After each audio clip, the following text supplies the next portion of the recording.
This is their second drive. Uiagalelei firing deep, ball downfield. Cornell Powell with the catch.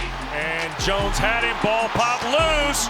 Afraid, scooped up, Andrew Booth to the house. Wes Bryant here with David Hood of TigerNet.com, talking about the Clemson Tigers, the ACC champs. You know them, you love them.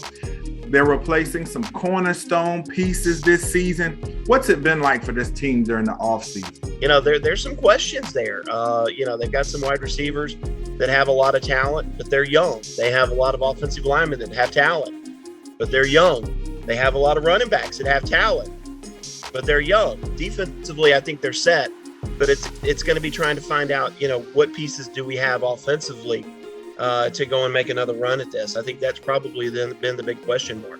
With Etienne flanking him. Pulls and has a big jump play and more. Touchdown, Tigers. All right, let's start there at quarterback, DJ Uiagalelei. Now, we know all the hype. We saw what he did last year against Notre Dame. We saw what he did against Boston College.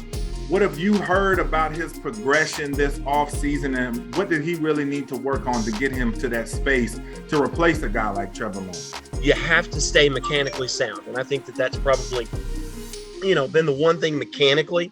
Kind of the one part of his game that they also wanted to work on is his leadership. You're the quarterback now. This is your offense.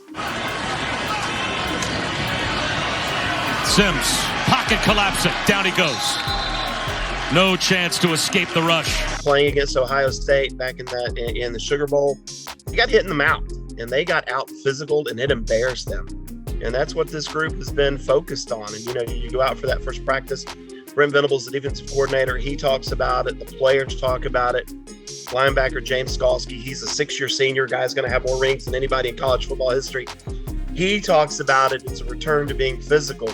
I think, last year, one of the reasons that the offense kind of sputtered at times, even, if a top 10 offense can sputter, as you put it, was because the running game wasn't very good. Even with Travis Etienne, that was all on the offensive line. The offensive line struggled, and they want it to be a big part, especially with DJ, some of these receivers having to grow up. One of the things I've written, that they're going to rely on this running game early, and I think that they want to get that back up to where it's over 6 yards of carry, 7 yards of carry, that they're used to, not Travis Etienne and 4.7 like they had last year.